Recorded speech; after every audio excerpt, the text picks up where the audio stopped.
Let's recapitulate biology. This is the second video from the chapter Cell, the Unit of Life.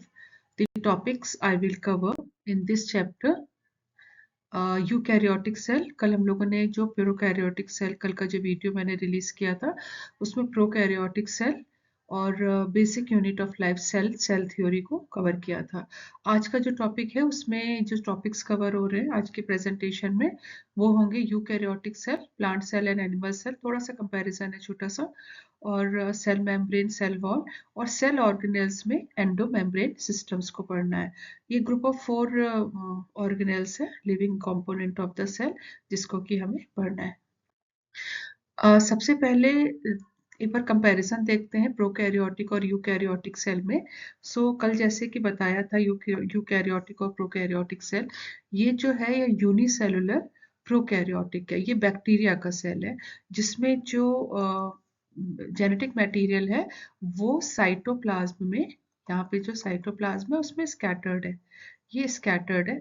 और जो ये दोनों है, मतलब ये जो यूकैरियोटिक है ये प्लांट सेल है और दूसरा वाला कौन सा है, ये एनिमल सेल है। कैसे हम रिकॉग्नाइज करते हैं? On the basis of this, ये वैक्यूल यहाँ पे सेंटर प्लेस पर है और यहाँ पे जो सेंटर प्लेस है वो किसकी है, न्यूक्लियस की है। न्यूक्लियस यहाँ पे सेंटर प्लेस पर है। तो इसमें और इसमें क्या डिफरेंस है? इसमें ये डिफरेंस है कि जो भी ये सेल है, सेल शेप आप मत जाना, इसमें जो न्यूक्लियर मटेरियल है वो कन्फाइंड है किसमें, न्यूक्लियर मेम्ब्रेन में। तो न्यूक्लियर मेम्ब्रेन में जो ये कि इसमें न्यूक्लियर मेम्ब्रेन डबल मेम्ब्रेन होता है और जो न्यूक्लियर यहाँ पे जो भी डीएनए या आरएनए के क्रोमोसोम्स यहाँ पर है वो इसके अंदर कन्फाइंड है। ये तो एक बेसिक डिफरेंस है। ये मल्टी सेलुलर है दोनों, ये यूनिसेलुलर है। अगर ये प्रोटिस्टेंस देखते हैं, जैसे प्रोटिस्टेंस में हमने अमीबा को देखा, अमीबा में जो न्यूक्लियस है वो न्यूक्लियस भी क्या है, यूकैरियोटिक है। यूकैरियोटिक मतलब है nuclear material is confined in the nuclear membrane. जो न्यूक्लियर मटेरियल है वो न्यूक्लियर मेम्ब्रेन के अंदर है, स्कैटर्ड साइटोप्लाज्म में नहीं है। तो this is the difference between the prokaryotic and eukaryotic cells. यहाँ पे हमने यूनी या मल्टी सेलुलर नहीं लिया है, यूकैरियोटिक या प्रोकैरियोटिक वर्ड्स लिए हैं, क्योंकि कैरियन का मतलब क्या होता है, न्यूक्लियस। यू का मतलब होता है डिवेलप्ड, मतलब ट्रू न्यूक्लियस। तो ट्रू न्यूक्लियस एंड प्रो का है यहाँ पर primitive nucleus. This is the difference between the prokaryotic and eukaryotic. इस प्रेजेंटेशन में या आगे के प्रेजेंटेशन में जो भी हमें पढ़ना है वो हमें पढ़ना है रिलेटेड टू यूकैरियोटिक सेल।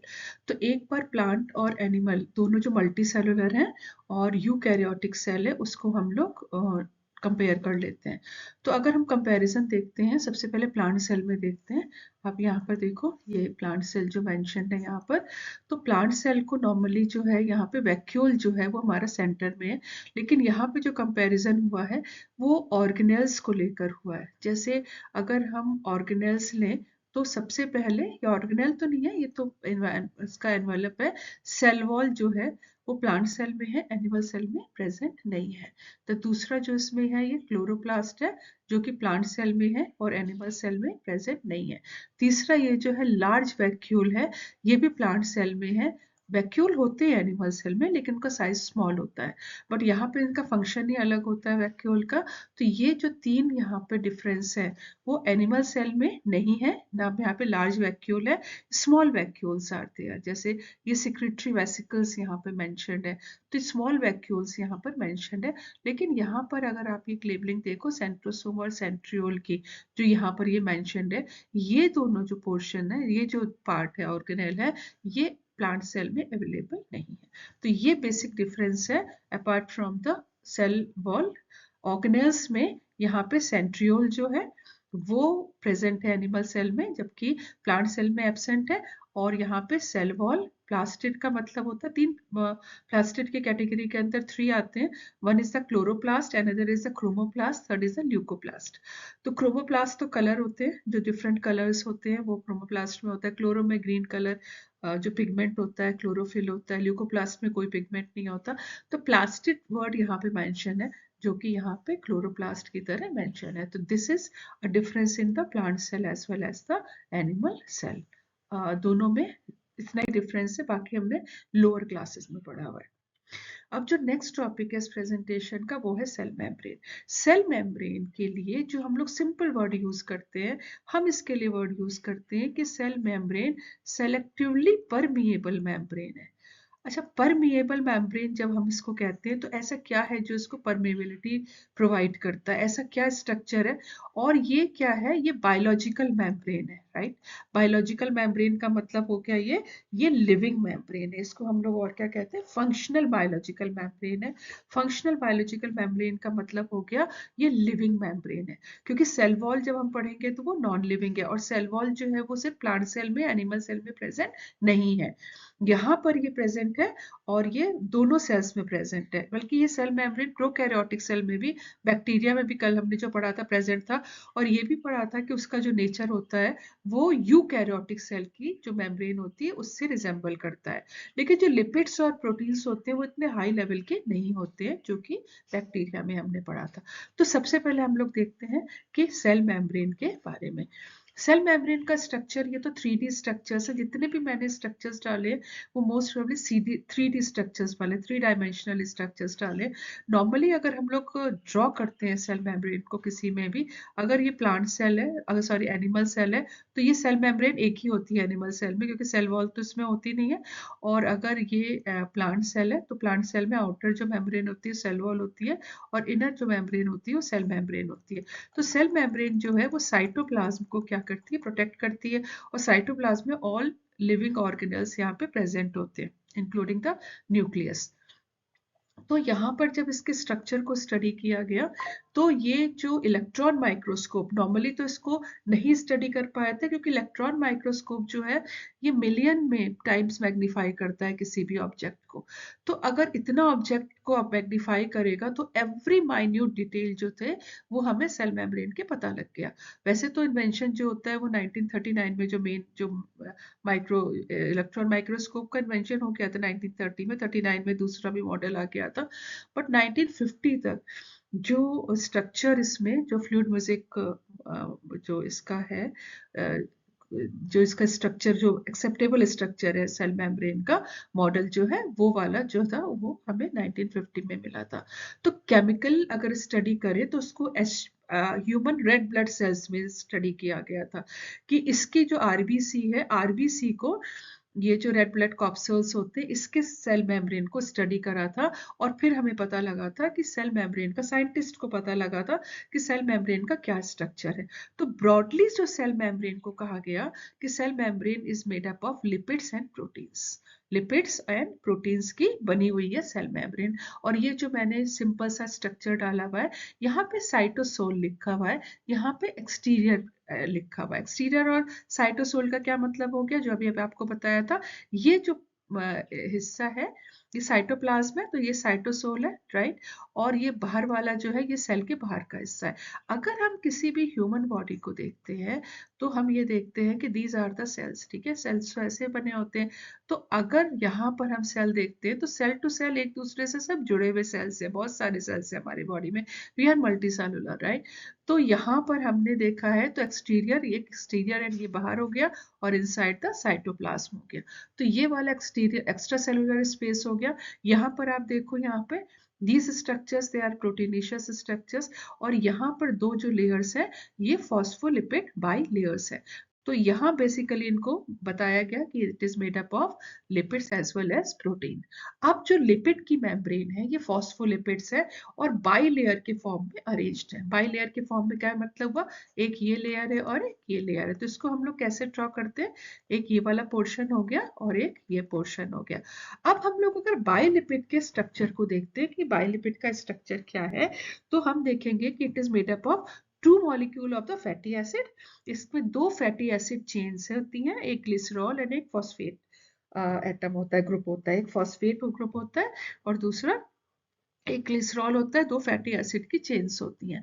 तो हम इसको इस तरह से ड्रॉ करते हैं। इसमें जो ये राउंड हेड होता है, राउंड हेड जो होता है, ये जो राउंड स्ट्रक्चर है ये हाइड्रो फोबिक है, ये मतलब जो ये हाइड्रोफिलिक है और ये वाला जो स्ट्रक्चर है ये हाइड्रोफोबिक है। मतलब ये हम दो चीजों को देख रहे हैं यहाँ पर। पहले स्ट्रक्चर हम इसको देखते हैं, जो ये वाला स्ट्रक्चर है, मतलब इसको अभी हम छोड़ देते हैं, इसको हम नहीं देख रहे हैं। ये वाला जो स्ट्रक्चर है, ये वाला जो स्ट्रक्चर है, पहले हम इसको देखते हैं। तो ये जो चेन्स है ये फैटी एसिड चेन्स है और ये हाइड्रोफिलिक है। तो ये जो है वो इंटीरियर एंड में, मीडियम जो मिडिल पार्ट है इसका यहाँ पर एम्बेडेड है, मतलब जो मिडिल पोर्शन है उसमें एम्बेडेड है। इसका क्या मतलब है कि ये बाहर की साइड पर जो है वो एक्सपोज्ड नहीं है। ये जो राउंड हेड है ये बाहर की साइड एक्सपोज्ड है, चाहे वो एक्स्ट्रा सेलुलर हो या इंट्रा सेलुलर हो, बट ये बीच में जो है मीडियम जो पार्ट है उसमें ये पार्ट एम्बेडेड है। तो ये हाइड्रोफोबिक है, पुअरली सॉल्युबल इन वाटर। मतलब ये जो हाइड्रोफोबिक का मतलब होता है, फोबिया का मतलब होता है फियर फ्रॉम द वाटर। और जो ये हेड रीजन है जो राउंड वाला है, ये ग्लिसरॉल एंड फॉस्फेट है, ये हाइड्रोफिलिक एंड है, इसको हम पोलर एनडीपी कहते हैं। ये हाइड्रोफिलिक एंड है, राइट। तो यहाँ पे लिखा हुआ भी है ये हाइड्रोफोबिक टेल है और ये हाइड्रोफिलिक हेड है। तो it is made up of the glycerol and the phosphate group, और ये वाला जो है ये फैटी एसिड की चेन से बना हुआ है। तो ये जो हाइड्रोफोबिक है ये दोनों साइड पे ये है, ये एक्सपोज्ड है। और इस ये जो है जो ये मेम्ब्रेन ये यहाँ पर फंक्शनल मेम्ब्रेन यहाँ पर बनाता है, राइट। तो ये जो एंड है ये इसको जो एनवायरमेंटल जो प्रॉब्लम्स मतलब जो डैमेज में ये होने से बचाता है किसी भी मेम्ब्रेन को, क्योंकि लिविंग मेम्ब्रेन है ये। और दूसरा जो है ये सेलेक्टिवली परमिएबल मेम्ब्रेन है, मतलब selected things can pass through it. तो ये स्ट्रक्चर तो इसका हो गया कि ये प्रोटीन, सॉरी ये लिपिड जो है इसका कैसे इसका स्ट्रक्चर यहाँ पर है। अब दूसरा यहाँ पे क्या मेंशन है कि the arrangement ensures that non polar tail are saturated hydrocarbons, it is protected from the aqueous environment. Aqueous environment का मतलब है कि वाटर जो सॉल्वेंट एनवायरनमेंट है, जो primary solvent is the water, तो उससे ये प्रोटेक्टेड है जो बीच वाला, क्योंकि ये पोर्शन बीच में। तो जब भी हम लोग ये मेम्ब्रेन को ड्रॉ करते हैं तो हम लोग हमेशा इसको ऐसे ही ड्रॉ करते हैं कि ये जो पोर्शन है हमेशा इस तरह से इसको ये ड्रॉ किया जाता है। तो ये हाइड्रोफोबिक एंड है, ये हाइड्रोफिलिक एंड है। और ये अभी मैंने एक्सप्लेन किया कि what is the structure of the lipids in the plasma membrane. दूसरा क्या है कि अपार्ट फ्रॉम द फॉस्फोलिपिड्स, दो लेयर्स जो फॉस्फोलिपिड की होती है इसमें कोलेस्ट्रॉल भी होता है। अगर यहाँ पर देखो तो these are the cholesterols, cholesterol भी यहाँ पर प्रेजेंट है, ये भी फैट का ही फॉर्म है। और these are the cholesterols present. दूसरा क्या है इसमें कि मेम्ब्रेन में प्रोटीन्स और कार्बोहाइड्रेट्स हैं। तो दो तरह के प्रोटीन्स हैं यहाँ पर, पेरिफेरल प्रोटीन्स है और दूसरा क्या है इंटीग्रल प्रोटीन है। अगर इंटीग्रल प्रोटीन और पेरिफेरल प्रोटीन्स को मैं आपको ड्रॉ करके दिखाऊं, ये तो आपकी दो लेयर्स हो गई, फॉस्फो लिपिड वाली हो जाएंगी। तो अगर इंटीग्रल प्रोटीन है तो इस तरह से प्रोटीन है, मतलब इसके अंदर, मतलब बीच में इंटीग्रेटेड है। और अगर यहाँ पे पेरिफेरल प्रोटीन है तो इस तरह से यहाँ पे प्रोटीन है। तो ये देखो आप, ये पेरिफेरल प्रोटीन है और ये इसका इंटीग्रेटेड प्रोटीन है। इसके साथ साथ इसमें कार्बोहाइड्रेट्स भी प्रेजेंट है। तो कोलेस्ट्रॉल भी है, कार्बोहाइड्रेट भी है। Apart from the lipid it has the proteins also, right. और फॉस्फोलिपिड तो हमने देख ही लिया था। और फॉस्फोलिपिड में यहाँ पे फिर से मेंशन है कि हाइड्रोफिलिक एंड हाइड्रोफोबिक रीजन यहाँ पर है। तो जो रेशियो है प्रोटीन और लिपिड का, ये सेल टू सेल डिफर करता है। तो अभी हम लोगों ने कौन सा सेल यहाँ पे पढ़ा था, आरबीसी को हम लोगों ने इस पे स्टडी किया है, सेल मेम्ब्रेन को। तो आरबीसी में अगर हम देखें, erythrocyte is the name of the RBC. तो आरबीसी में अगर हम इसका रेशियो देखें कि कितना लिपिड है और कितना प्रोटीन है, तो 52% of the cell membrane is protein and 40% of the cell membrane is lipid. तो ह्यूमन बींग्स में जो इरिथ्रोसाइट्स है, क्योंकि जो इसको इलेक्ट्रॉन माइक्रोस्कोपिक स्ट्रक्चर मैंने फर्स्ट स्लाइड में आपको शो किया था, ये जो स्टडी किया गया था, आरबीसी की सेल मेम्ब्रेन को स्टडी किया गया था, तो उसमें ये पता लगा कि इतना इसमें प्रोटीन है और इतना इसमें लिपिड है। अब depending on the ease of extraction membrane proteins can be classified integral and the peripheral. तो यहाँ पर दोनों अभी आपको एक्सप्लेन किया था कि ये वाले जो है पेरिफेरल प्रोटीन है और ये क्या है इंटीग्रल प्रोटीन है। क्योंकि पेरिफेरल प्रोटीन्स जो होते हैं वो सरफेस पर होते हैं, सरफेस मेम्ब्रेन पर होते हैं, और इंटीग्रल प्रोटीन्स जो होते हैं वो total buried between the membrane. इसका क्या मतलब है, कहाँ पे बरीड है ये, जो ये लिपिड की जो लेयर्स है इसके बीचों बीच में ये यहाँ पर प्रेजेंट है। इसको फिर से एक बार ड्रॉ करके देख लेते हैं कि कैसे प्रेजेंट है। तो अगर ये फॉस्फोलिपिड की जो ये मेम्ब्रेन्स है, तो ये तो इंटीग्रल प्रोटीन्स है, जैसे ये वाले जो प्रोटीन्स है ये इंटीग्रल प्रोटीन्स हो जाएंगे, राइट। जैसे ये भी इंटीग्रल प्रोटीन हो जाएगा। देखो ये कैरियर मॉलिक्यूल्स, अभी हम लोग आगे पढ़ेंगे इसके फंक्शन में, they are the carrier molecules. और यहाँ पे जो प्रोटीन्स है ये इसके सरफेस पे ये पेरिफेरल प्रोटीन्स होते हैं। तो this is about the proteins which are found in the cell membrane. अब जो मेन इसके लिए बहुत सारी रिसर्चेस हुई थी, जैसे हमने कहा था इलेक्ट्रॉन माइक्रोस्कोप से जब इन्वेंशन हुआ तो 1950 में इसके डिफरेंट स्ट्रक्चर्स को पता लगा था। बट इसका जो मेन स्ट्रक्चर एक्सेप्ट किया गया, बाकी बहुत सारे साइंटिस्ट ने एक्सेप्ट किया, जो इसमें जो इनके फीचर्स बताए गए थे इसकी इस मेम्ब्रेन में, कैसे ये क्यूसी फ्लूइड है और कैसे क्वासी फ्लूइड में नेचर है इसका, और कैसे ये सेलेक्टिवली परमिएबल है। तो इसका जो मेन मॉडल को एक्सेप्ट किया गया, वो मॉडल किसने प्रपोज किया था? दो साइंटिस्ट ने प्रपोज किया था 1972 में, and their name was singer and Nicolson. तो सिंगर और निकलसन दो साइंटिस्ट थे जिन्होंने इसको प्रपोज किया था, सेल मेम्ब्रेन को इम्प्रूव्ड स्ट्रक्चर को किया था कि this is the membrane of. लेकिन देखो अभी जो हमने पढ़ा था पार्ट्स उसके वही है। हमने क्या क्या पढ़ा था कि इसमें दो लिपिड्स मेम्ब्रेन है, तो ये लिपिड्स मेम्ब्रेन है, इंटीग्रल प्रोटीन्स है, और ये वाले इसके पेरिफेरल प्रोटीन्स है। ओलिगोसैकेराइड का क्या मतलब हो गया? कार्बोहाइड्रेट है, कोलेस्ट्रॉल है इसमें। तो they all are the parts जो इसमें यहाँ पे मेंशन्ड है, और 3D स्ट्रक्चर में ये कुछ कुछ इसमें दिखता है। तो सिंगर एंड निकलसन ने इसको बोला कि ये जो मॉडल है वो फ्लूइड मोज़ेक मॉडल है। फ्लूइड मोज़ेक मॉडल है, इसका नाम जो आया, जो इन्होंने एक्सेप्ट किया सबने, वो क्या था? Fluid mosaic model. इसमें क्या था कि lipid enable lateral movement of protein within the overall layers. इसमें फिर से देखते हैं, according to this model the quasi fluid nature. तो इसमें क्वासी फ्लूइड नेचर मतलब जो प्राइमरी जो इसका सॉल्वेंट है वो तो वाटर है। तो यहाँ पर क्या होता है कि जो केमिकल प्रोसेसेस होती हैं, जो जितनी भी केमिकल प्रोसेसेस होती हैं, क्योंकि सेलेक्टिवली परमिएबल एक्वस एनवायरनमेंट में जो यहाँ पे केमिकल प्रोसेसेस होती है, क्वासी फ्लूइड का मतलब होता है कि जो भी लेयर जो होती है, जो भी मेम्ब्रेन या लेयर होती है, वो दोनों तरह से बिहेव करे, सॉलिड्स की तरह से भी और लिक्विड की तरफ से भी, राइट। क्योंकि यहाँ पर इसके अंदर ही सेलेक्टिवली परमिएबल मानी जाती है, क्योंकि इन एंड आउट जो चीजें होती है। दूसरी चीज एक आपको और बताऊं मैं, या जितने भी हम ऑर्गेनेल पढ़ते हैं उनके जो मेम्ब्रेन है उसका नेचर भी क्वासी फ्लूइड है। जो मेम्ब्रेन है उनका नेचर भी, जैसे इसका मेम्ब्रेन का नेचर है, जो सेल मेम्ब्रेन का नेचर है सेम, जैसे माइटोकॉन्ड्रिया की लेयर हो गई, क्लोरोप्लास्ट की लेयर हो गई, सबका जो नेचर है वो इसी की तरह का, क्योंकि वो सब लोग सेलेक्टिवली परमिएबल मेम्ब्रेन की तरह वर्क करते हैं। तो quasi fluid nature of the lipid का क्या मतलब होता है? क्योंकि इसका एक हाइड्रोफिलिक है एंड और दूसरा हाइड्रोफोबिक एंड है, राइट। तो ये दोनों सॉलिड और लिक्विड की तरह बिहेव करता है। तो this is the first thing which are accepted by all the scientist. और दूसरा क्या था? It enables a lateral movement of protein within the overall bilayer. Lateral movement of protein का मतलब जो प्रोटीन्स यहाँ पर हैं वो जो है वो यहाँ पे ट्रांसपोर्ट का काम करते हैं। तो जो एक पाथवे प्रोवाइड करते हैं कि जो मटेरियल है वो इन और आउट करने के लिए। तो this ability to move within the membrane is measured in the fluidity. तो इसीलिए इसका जो मॉडल का नाम पड़ा वो फ्लूइड मोज़ेक माना गया, कि ये जो है मेम्ब्रेन जो है ये बोथ सॉलिड और लिक्विड की तरह बिहेव करती है। और इसी रीजन से इसको क्या माना गया कि ये जो नेचर है इसका वो फ्लूइडिटी की तरह माना गया, और इसका नाम क्या रखा गया मॉडल का? Fluid mosaic model.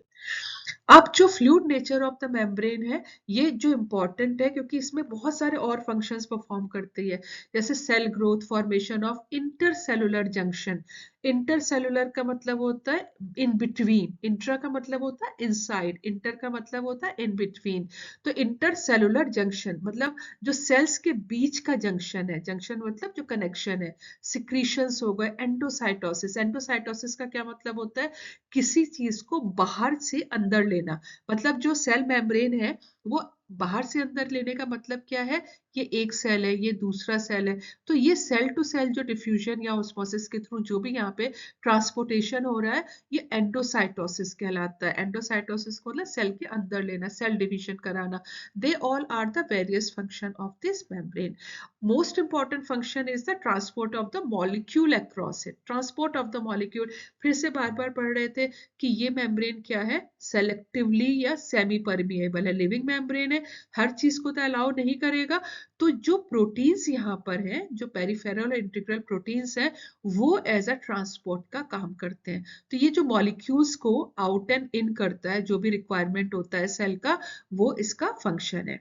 It is selectively permeable. Selectively का पता ही होता है कि हर चीज को ये परमिशन नहीं देगा एंट्री के लिए। सेल वॉल परमिएबल मेम्ब्रेन है, वो हर चीज को एंट्री उससे मिल जाती है।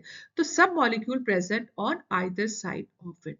तो आइदर साइड का क्या मतलब हुआ कि इसने यहां से लेकर ये मेम्ब्रेन ने यहाँ पे देना है। इसको अगर मैं सेल की मेम्ब्रेन को अगर मैं ड्रॉ करूं, इसके ऊपर यहाँ का मेम्ब्रेन अगर ड्रॉ करूं, तो ये वाली मेम्ब्रेन है, राइट। और ये जैसे ये मेम्ब्रेन है, तो ये मेम्ब्रेन मैंने क्या ड्रॉ किया है, ये वाला ये पोर्शन ड्रॉ किया है, राइट। ये वाला जो पोर्शन मैंने ड्रॉ किया है कि ये मेम्ब्रेन का ये नेचर है। ठीक, अब यहाँ से इसने क्या किया है कि यहाँ से बाहर से इसने सामान को अंदर देना है और यहाँ से लेकर इसको बाहर करना है। तो ये नेचर लिपिड प्रोटीन लिपिड नहीं करेगा, ये प्रोटीन की वजह से होगा। तो ये जो इसका नेचर है आउट इन एंड आउट जो होता है, that makes it as a selectively permeable. The selected things can pass through it out in and out. फिर क्या है इसमें, many molecules can briefly across the memory without any requirement of energy. क्या होता है कि कुछ जो होता है यहाँ पर एक चीज हमने वो करना है, समझना है कि कंसंट्रेशन ग्रेडियंट का मीनिंग समझना है।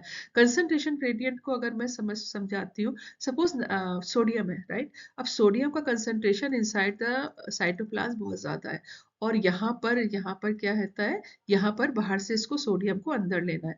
तो कोई भी चीज जो होती है from the lower concentration to higher concentration में आएगी, राइट। तो जो चीज यहाँ पे कम है वो तो यहाँ पे एंटर कर जाएगी, बट जो चीज यहाँ पे ज्यादा है वो एंटर नहीं कर पाएगी, राइट। तो जो कंसंट्रेशन ग्रेडियंट होता है उसका मीनिंग होता है the molecules are moving from their higher concentration to the lower concentration. Higher concentration suppose इसका हायर कंसंट्रेशन यहाँ पर है, यहाँ पे लो कंसंट्रेशन में है, तो ये इजीली यहाँ पे मूव कर जाएगा।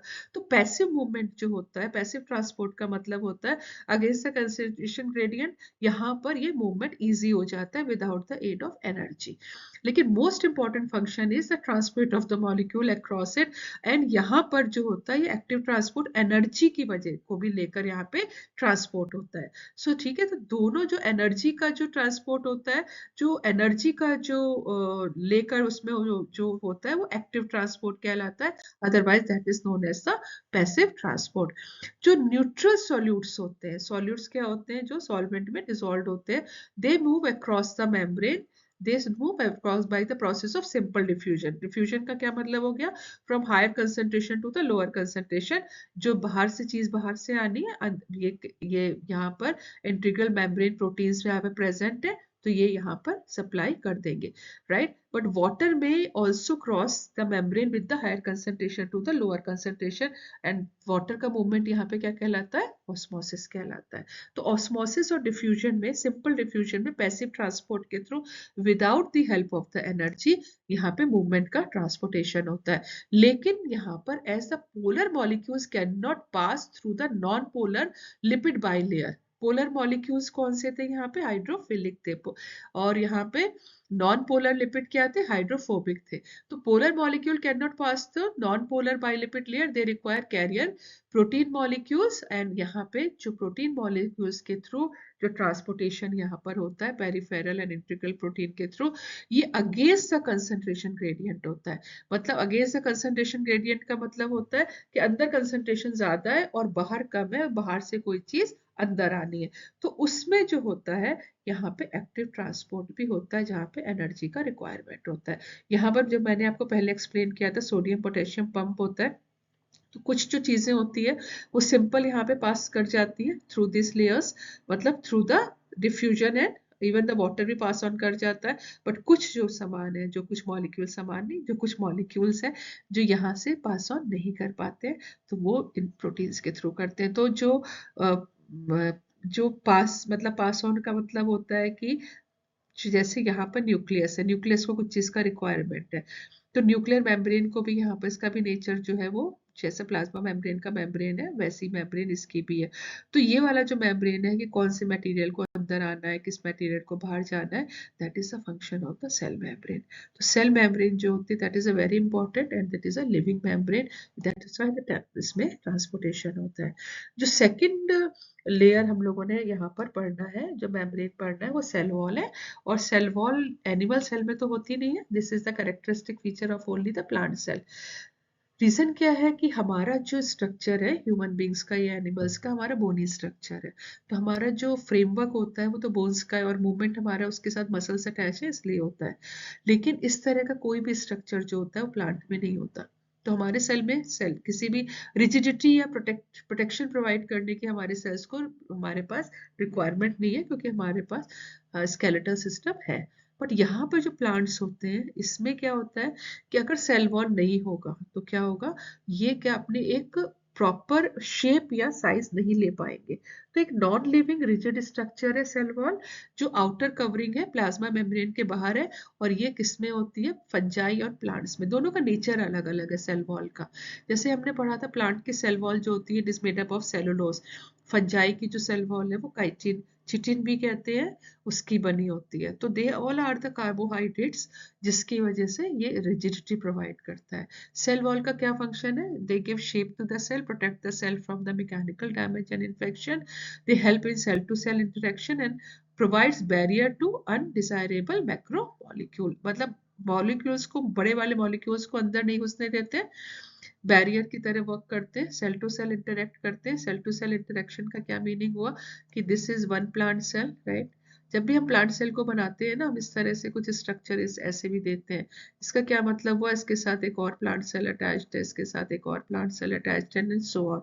तो यहाँ से यहाँ तक जो इसका ट्रांसपोर्टेशन होता है, and it is non living. सबसे बड़ी बात है ये नॉन लिविंग है और प्लाज्मा मेम्ब्रेन के बाहर है मेम्ब्रेन। अच्छा, इसका स्ट्रक्चर देखते हैं। अगर यहाँ पर आप देखो तो जो आउटर मेम्ब्रेन जो होती है ये प्राइमरी सेल वॉल कहलाता है। फिर ये पैक्टिन एक लेयर होती है उसकी, और फिर क्या होती है, सेकेंडरी सेल वॉल होता है। तो यहाँ पर जो मिडिल लेमिला है, मिडिल लेमिला जो है ये दो सेल्स को सेपरेट करती है। मिडिल लेमिला का क्या मतलब हुआ कि ये जो लेमिला है वो इन दोनों सेल्स को यहाँ पे सेपरेट करेगी, इस सेल को इस सेल से सेपरेट करेगी। तो ये यहाँ पे क्या शो किया गया, शो किया गया मिडिल लेमिला, और ये फिर यहाँ पे प्राइमरी वॉल, और फिर यहाँ पे प्लाज्मा मेम्ब्रेन। और it is made up of cellulose. यहाँ पर एक पैक्टिन की लेयर है, हेमी सेलुलोज की लेयर है, and this is the protective layers जो हम लोग primary pectin membrane and secondary wall को पढ़ रहे हैं। इसको और स्ट्रक्चर डिटेल में लेते हैं। जो यंग प्लांट्स होते हैं, primary wall is capable of growth and gradually diminishes and it matures. जैसे सेल मैच्योर होता है तो वो क्या होती है, वो सेकेंडरी वॉल बन जाती है। तो यहाँ पर अगर आप देखो तो ये वाला जो ये हेडिंग है ये प्राइमरी वॉल का है और ये सेकेंडरी वॉल का है। तो जैसे जैसे सेल मैच्योर होता है ये primary wall is change into the secondary wall और towards the membrane side of the cell. अब जैसे ये एक सेल है और ये दूसरा सेल है, और दोनों सेल को यहाँ पे कौन सेपरेट कर रहा है, ये मिडिल लेमिला। मिडिल लेमिला जो है वो दो सेल्स को सेपरेट करती है। तो ये साइटोप्लाज्म है और ये साइटोप्लाज्म है, और ये सेल वॉल है। अब cell wall is made up of the primary cell wall, उसके बाद पैक्टिन की लेयर है, यहाँ पर इसकी बाहर की लेयर। तो जो प्राइमरी सेल वॉल है वो सेकेंडरी सेल वॉल में चेंज हो जाती है। ये सेल का साइटोप्लाज्म है, ये मिडिल लेमिला है जो उसको सेपरेट करती है, ये सेकेंडरी वॉल हो गई और ये वाली प्राइमरी वॉल हो गई। तो मिडिल लेमिला जो लेयर है मेनली कैल्शियम पैक्टेट की बनी होती है। जो पैक्टिन लेयर कह रहे हैं वो कैल्शियम पैक्टेट की होती है, जो ग्लू लाइक स्ट्रक्चर प्रोवाइड करती है किसी को, क्या करती है, प्रोटेक्ट करने के लिए। ग्लू का क्या मतलब होता है कि दो सेल्स को आपस में मिला के रखना, चिपका के रखना। तो ये जो फंक्शन है ये क्या होता है, जो पैक्टिन होता है मटेरियल, उसका ये फंक्शन है कि ग्लू लाइक मटेरियल की तरह वर्क करती है। अब अगर इतना ग्लू लाइक मटेरियल यहाँ से कोई चीज जुड़ गई तो यहाँ पर किस चीज की और जरूरत है कि तो सेल टू सेल जो ट्रांसपोर्ट होता है वो तो हो नहीं पाएगा। तो यहाँ पे बीच में जो मिडिल लेमिला होती है उसमें प्लाज्मोडेस्माटा होते हैं, जो दो सेल्स को साइटोप्लाज्म को कनेक्ट करते हैं। इसको हम ड्रॉ करके देख लेते हैं कि जैसे यहाँ पर एक ये सेल हो गया, ये मिडिल लेमिला हो गई, और ये एक दूसरा सेल हो गया। अब अगर मैं यहाँ इरेजर यूज करूँ थोड़ा सा, तो ये वाला जो होता है तो ज्यादा यूज हो गया। यहाँ जो होता है इसको मैं दूसरे कलर से यूज कर देती हूँ। तो यहाँ पर जो होता है इस तरह से, ये जो ये वाली लैमेला होती है, इसमें अगर यहाँ पे यूज करते हैं तो इस तरह का ये चैनल्स होते हैं, जिसे प्लाज्मोडेस्मेटा कहते हैं। तो ये चैनल्स के थ्रू साइटोप्लाज्म टू साइटोप्लाज्म जो ट्रांसपोर्टेशन होता है प्रोडक्ट्स का, वो अवेलेबल हो जाता है। तो ये जो ग्लू लाइक मटेरियल होता है, जो जैसे ये वाला हो गया, तो ये जो यहाँ पर मिडिल लैमेला होती है, इसके बीच में जो स्ट्रक्चर होता है वो प्लाज्मोडेस्मेटा होता है। और ये हो जाएगी प्राइमरी सेल वॉल, यहाँ पर हो जाएगी सेकेंडरी सेल वॉल, और जो मिडिल लैमेला होती है कैल्शियम पैक्टेट की बनी होती है। तो this is the cell wall, जो कि क्या है, नॉन लिविंग है, और इसको क्या, जो प्लांट सेल है उसको, स्ट्रक्चर को रिजिडिटी प्रोवाइड करती है। अब एल्गी भी तो प्लांट है, और उसकी जो सेल वॉल होती है वो मेड अप ऑफ, जैसे प्लांट होती है, प्लांट की जो जो किंगडम प्लांट है उसकी सेल वॉल, तो it is made up of the cellulose, right. जो एल्गी होती है उसकी जो सेल वॉल होती है, it is made up of cellulose, galactan, mannans and minerals like the calcium carbonate, right. And जो अदर प्लांट्स होते हैं उसमें cellulose, hemicellulose, pectin and proteins की है। तो जो सेल वॉल है, जैसे एक्सटर्नल जो सेल वॉल है, it is made up of pectin and these all are the polymers of the carbohydrates, hemicellulose and the cellulose। इस तरह से इसके स्ट्रक्चर है, तभी इसको रिजिडिटी और प्रोटेक्शन प्रोवाइड करती है प्लांट सेल को। यहाँ पर आप देखो, ये फंजाई का एक्चुअली स्ट्रक्चर है। ये किसकी सेल वॉल है, ये फंजाई की है। फंजाई और एल्गी अलग अलग होते हैं। फंजाई प्लांट है लेकिन इसमें क्लोरोफिल तो नहीं होता, तो इसकी जो सेल वॉल है सेलुलोज की नहीं बनी होती, काइटिन की बनी होती है। इसे कई बार चिटिन भी हम लोग प्रोनाउंस करते हैं।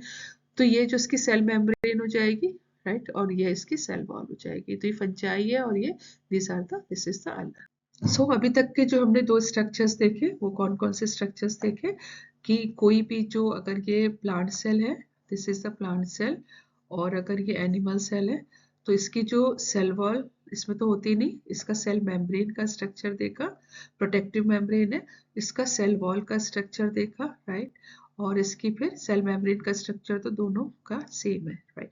अब जो मिडिल स्पेस है इसकी, वो किस चीज से फिल्ड है, वो तो है साइटोप्लाज्म से field. This is filled with the cytoplasm only. तो ये जो स्ट्रक्चर है ये फिल्ड विद द साइटोप्लाज्म है यहाँ पर, और साइटोप्लाज्म में जो living parts of the cell यहाँ पर प्रेजेंट है। अब living parts of the cell को हम लोग क्या कहते हैं, सेल ऑर्गेनेल्स। तो जो सेल ऑर्गेनेल्स है वो यहाँ पर प्रेजेंट है, लेकिन यहाँ पर जो सेल ऑर्गेनेल्स है उसमें थोड़ा सा हमने डिस्टिंग्विश किया है। जो अभी हम पढ़ने जा रहे हैं ये एंडोमेम्ब्रेन सिस्टम क्या पढ़ रहे हैं। एंडोमेम्ब्रेन सिस्टम में 4 ऑर्गेनेल्स पढ़ेंगे, एंडोप्लाज्मिक रेटिकुलम, गोल्गी बॉडीज, और लाइसोसोम्स एंड वैक्यूल। इसमें कुछ इंपॉर्टेंस, इसकी खासियत क्या होती है कि ये ना जो पार्ट्स होते हैं, ये एक तो इस तरह से सिस्टर्नी जो होते हैं उस टाइप का, जो ट्यूबुलर पार्ट है ना, कुछ इस तरह का स्ट्रक्चर्स जो होते हैं इससे बने होते हैं, ये हो जाएगा।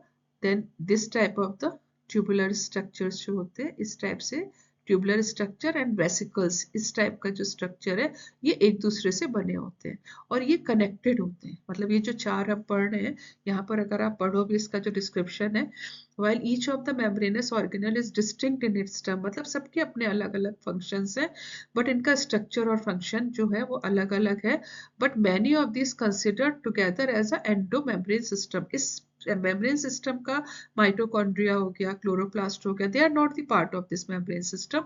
जो इसके पार्ट है वो ये 4 पार्ट्स हैं। तो इसमें एंडोप्लाज्मिक रेटिकुलम हो गया, गोल्गी अपरेटस हो गया, लाइसोसोम हो गया और वैक्यूल हो गया।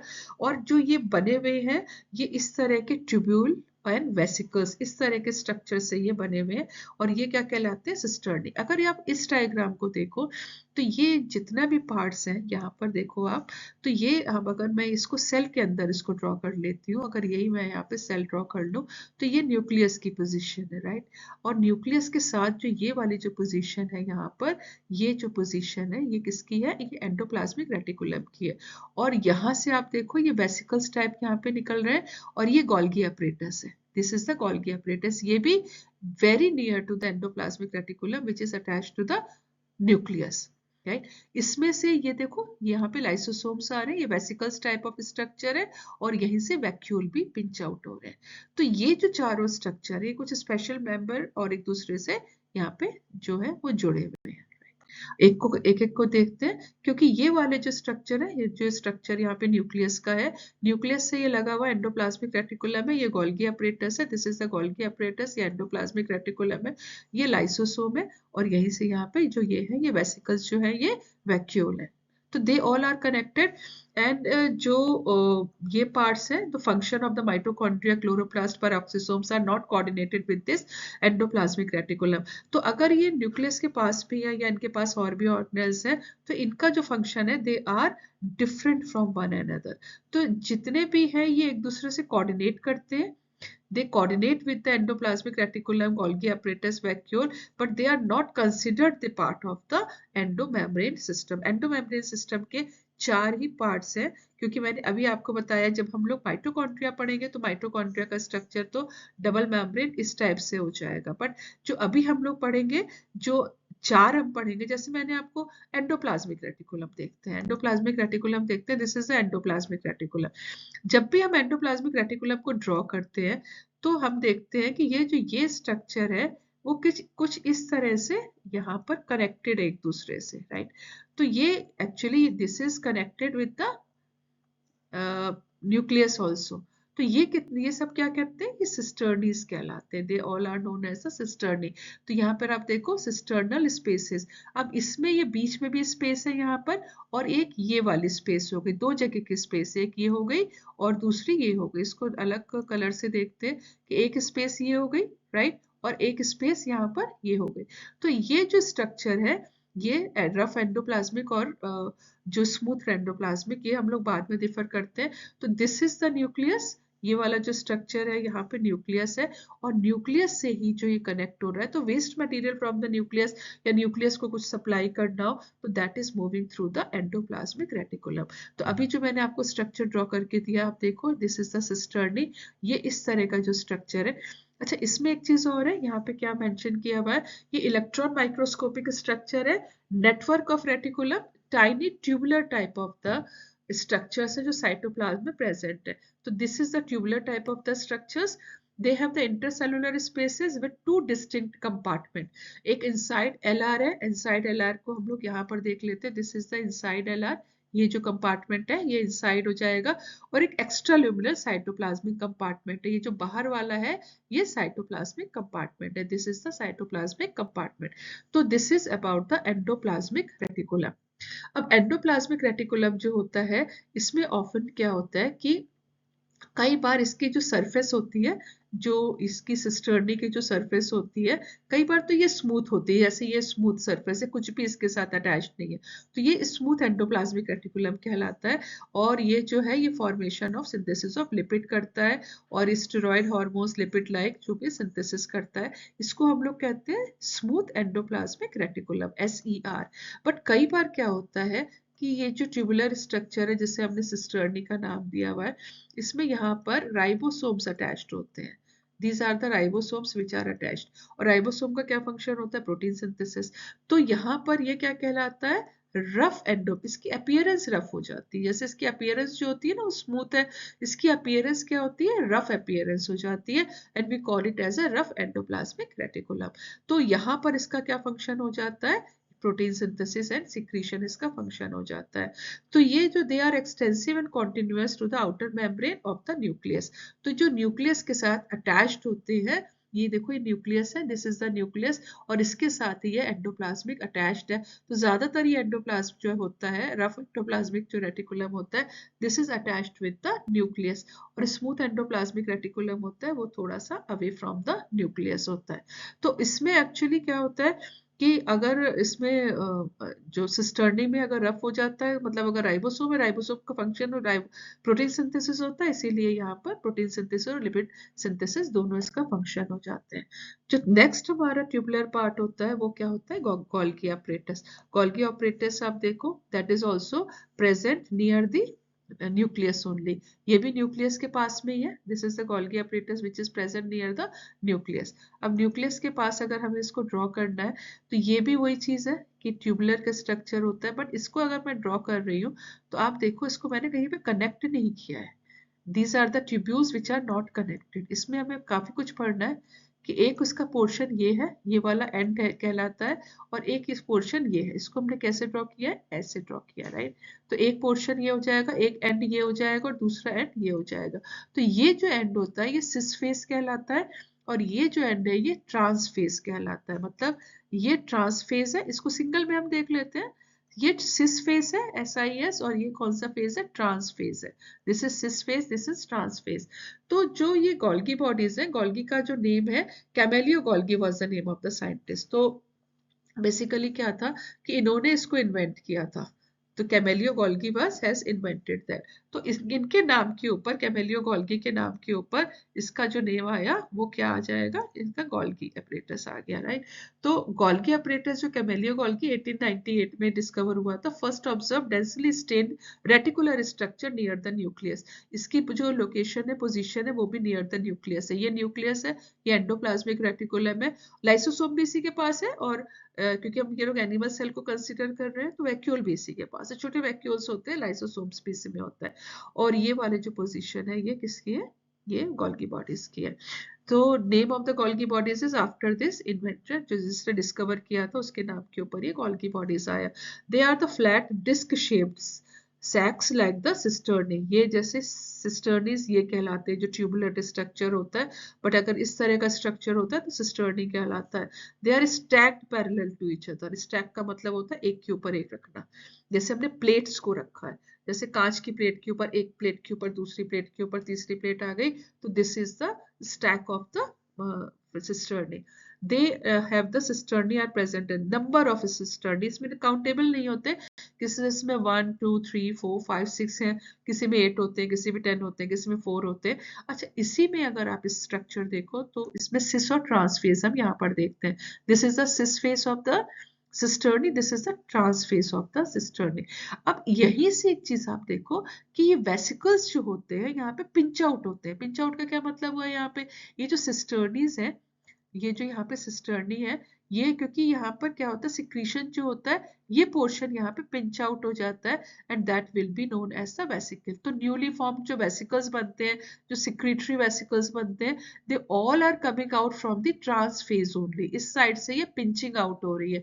तो जो इनकमिंग ट्रांसपोर्ट वेसिकल्स होते हैं ये सिस फेज की साइड पे जाते हैं। ये ल्यूमन है, इनका कनेक्टेड नहीं है एक दूसरे से, और सिस्टर्नीज एक दूसरे के ऊपर जैसे स्टैक किया हुआ है, और यहाँ से जो ट्रांस फेज है, ये न्यूली फॉर्मिंग जो वेसिकल्स होते हैं, they are just coming out. इसी को हम लोग डिटेल में पढ़ते हैं यहाँ पर। ये Golgi cisternae are arranged near the nucleus. इसके दो पार्ट होते हैं, सिस एंड ट्रांस। जो कॉन्केव पार्ट होता है उसे ट्रांस कहते हैं, मैच्योरिंग फेज कहलाता है। यहाँ से जो वेसिकल्स होते हैं पिंच आउट हो जाते हैं। The faces of organelles entirely different but they are interconnected. Interconnected का मतलब होता है कि ये और ये दोनों जो फेजेस होते हैं ये एक दूसरे से इंटरकनेक्ट। हम सिंगल को लेकर देखते हैं, हम लोग इसको सबको एक साथ स्टैक के फॉर्म में मत देखो आप। अगर इसको आप सिंगल फॉर्म में देखते हो तो ये सिस है और ये ट्रांसफर, तो ये दोनों इंटरकनेक्टेड है, राइट। तो ये भी आप दूसरा देख लो, दिस इज द सिस और this is the trans phase, तो they all are the interconnected one. तो the Golgi apparatus that is perform the function of packaging material delivered either to the intracellular target or outside the cell। अब ये किसी भी चीज को जो cell की होती है वो पैकेज कर लेती है, मतलब उसको अंदर लेकर अपने वेसिकल के थ्रू वो या तो बाहर पहुंचा देती है सेल के, या फिर आउटसाइड, क्योंकि वहां से भी डिस्पोज ऑफ हो जाती है चीजें, या फिर वो क्या होती है, वो सेल के अंदर ले लेती है। जो ट्रांस फेज होती है वहां से देखो आप वेसिकल्स पिंच आउट हो रहे हैं। तो material to be packed in the form of vesicles, वो ER से फ्यूज होते हैं cis phase of the Golgi apparatus, और मैच्योरिंग फेज पे जाके दे जस्ट गो आउट। इसीलिए क्या होता है, दिस वाज द रीजन, यही रीजन है कि गोल्गी apparatus जो है that is in close vicinity to the endoplasmic reticulum. क्योंकि अगर मैं यहाँ पे सेल पे ड्रॉ करके दिखाऊं आपको, तो ये तो आपका न्यूक्लियस हो गया, राइट। और न्यूक्लियस के बाद ये क्या हो गया, न्यूक्लियस से कनेक्टेड क्या हो गया, एंडोप्लाज्मिक रेटिकुलम हो गया। और this is only the space of the, क्या है ये, गोल्गी apparatus। ये गोल्गी apparatus हो गया, ये एंडोप्लाज्मिक रेटिकुलम हो गया, ये न्यूक्लियस हो गया। तो यहाँ से जो भी इसको ट्रांसपोर्ट आउटसाइड या इनसाइड करना है, क्योंकि ये जो होता है कनेक्टेड, ये तो सेल मेम्ब्रेन से कनेक्टेड होता है, तो that will go outside and inside. तो यहाँ पे इसको यहीं से ये ट्रांसपोर्ट करवा देता है। So the number of proteins synthesized by the ribosome on the endoplasmic reticulum modified in the cisternae of the Golgi apparatus before they are released into the trans phase. तो जो ये पास होते हैं, इसका मतलब है जो प्रोटीन होते हैं वो यहाँ पर जो प्रोटीन सिंथेसाइज करता है जो राइबोसोम, वो यहाँ पे मॉडिफाई होते हैं सिस के थ्रू, ट्रांसफेज के थ्रू जाते हैं, और जो ग्लाइकोप्रोटीन्स होते हैं और ग्लाइकोलिपिड्स होते हैं, they are formed in the Golgi apparatus. तो ये सिस फेज से लेके ट्रांसफेज से newly form, and that is a reason this is always present near the nucleus, और न्यूक्लियस के पास क्या है, एंडोप्लाज्मिक रेटिकुलम। जो नेक्स्ट है वो है लाइसोसोम। लाइसोसोम को हम लोगों ने कैसे पढ़ा था यहाँ पर कि ये है सेल, राइट। सेल के बाद क्या था, ये वाला था एंडोप्लाज्मिक रेटिकुलम, और यहाँ पर था ये गोल्गी apparatus था। अब गोल्गी apparatus के बाद ये जो इस तरह का जो यहाँ पर स्ट्रक्चर वेसिकल के फॉर्म में, ये वेसिकल के फॉर्म में यहाँ पे रिलीज हुआ, they will be acting as a lysosome as well as the vacuoles. तो ये जो लाइसोसोम है, दिस इज द लाइसोसोम, ये मेम्ब्रेन बाउंड वेसिकुलर स्ट्रक्चर है। वेसिकुलर स्ट्रक्चर का क्या मीनिंग हुआ, वेसिकल का मतलब हुआ इस टाइप का राउंड स्ट्रक्चर है, right. And the process of and structure formed by the process of packaging of Golgi apparatus। तो अभी आपने देखा था ना, सिस फेज से जो पैकेजिंग ट्रांसफेज से रिलीज होती है, जो रिलीज होती है वो ये लाइसोसोम के फॉर्म में यहाँ पे रिलीज होती है।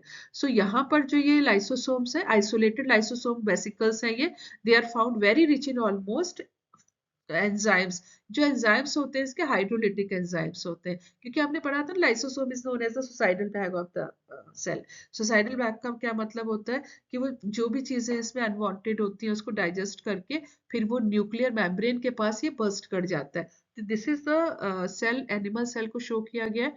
दिस इज द स्ट्रक्चर, ये न्यूक्लियस है, ये जो स्ट्रक्चर है ये न्यूक्लियस है, ये क्योंकि न्यूक्लियोलस दिखाया गया है। ये क्या है, गोल्गी apparatus था, राइट, ये वाले गोल्गी apparatus है, और यहाँ पे ये एंडोप्लाज्मिक रेटिकुलम है। ये बाकी तो क्या है, माइटोकॉन्ड्रिया वगैरह यहाँ पे शो करे गए।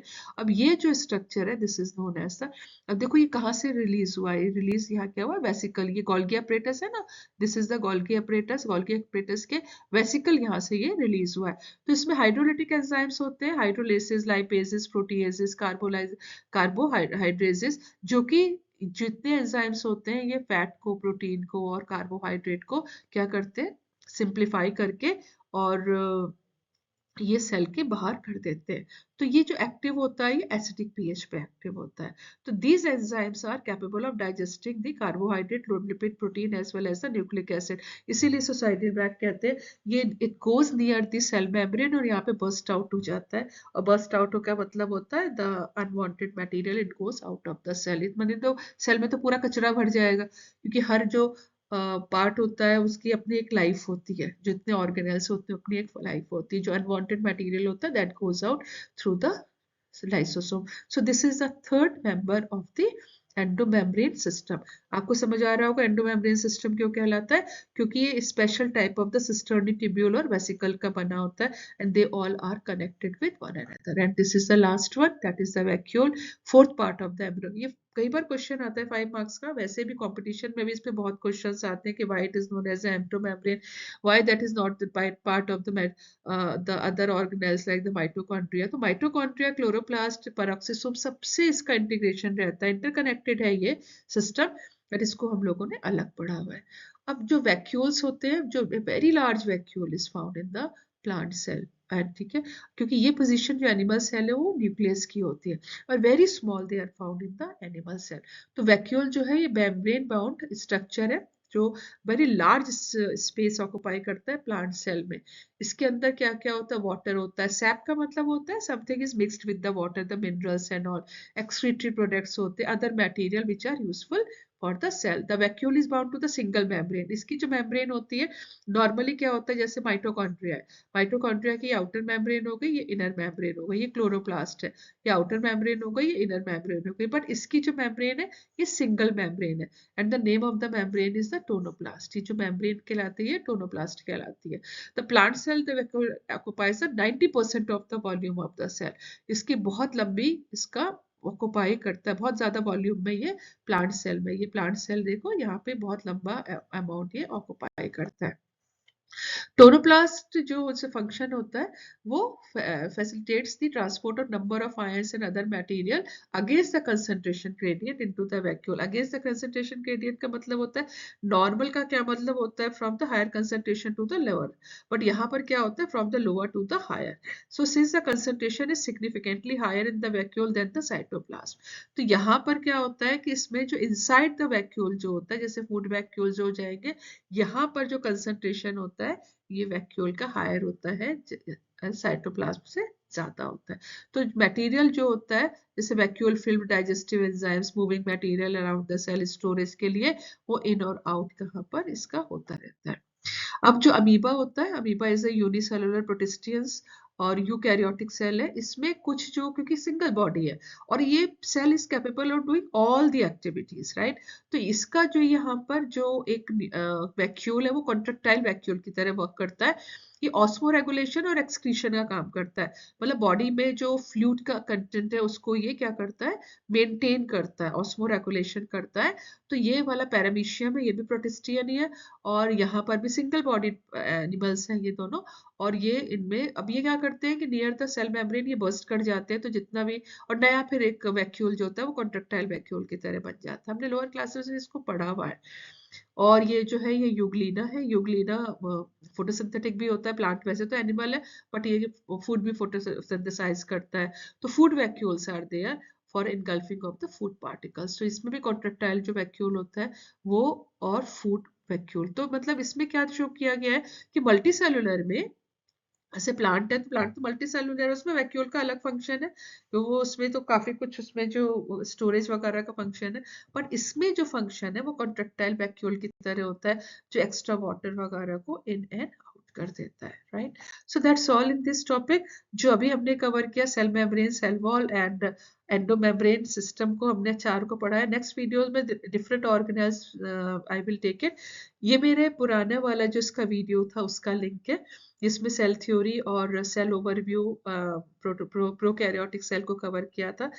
So please subscribe my channel and like my video. I really need that. Thanks for watching. Tomorrow I will put another video. Thank you.